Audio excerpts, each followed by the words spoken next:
իրենց ողջ գիտակից կյանքը քաղաքականության մեջ կամ պետության կառավարումը պատկերացրել են բացառապես վասալի դիրքերից։ Մեկը պետք է մի հատ ասի, ցարը պետք է ինդուց ասի, կամ ցարի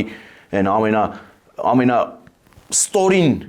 օգնականը պետք է իրանց մի հատ զանգի, իրանք էլ պետք է կռեսլոյից ընկնեն այդ զանգի ընթացքում, իրանք սովոր են եղել այդ տրամաբան։ Ինչ հակառուսականության ման։ Նմանը չունեցող միջոցառումը Հայաստանի Հանրապետությունում եւ տարածաշրջանում առհասարակ իրականացվում։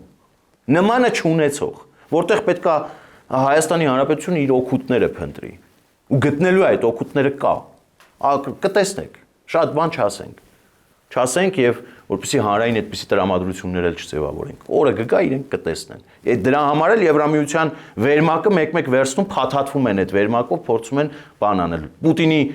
գարշելի դիմանկարը իրենց վրա տապված թաքցնել, էլի պահել Եվրամիության դրոշով։ Դրա համար էլ Եվրամիությունից մեկ-մեկ խոսում են։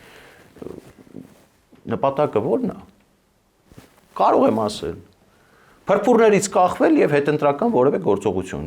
պլանավորել, գոնե ակնարկել, բայց մտքներովը չանցնի։ Մտքներովը չանցնի, որովհետեւ կանխակալ բան չասենք, կանխավ բան չասենք։ Մինչև այս 2018 թվականից սկսած, երբ որ Նիկոլ Փաշինյանը իշխանության է եղել, որևէ ընտրություն չի կեղծվել։ Որևէ ընտրություն, կրկնում եմ, չի կեղծվել։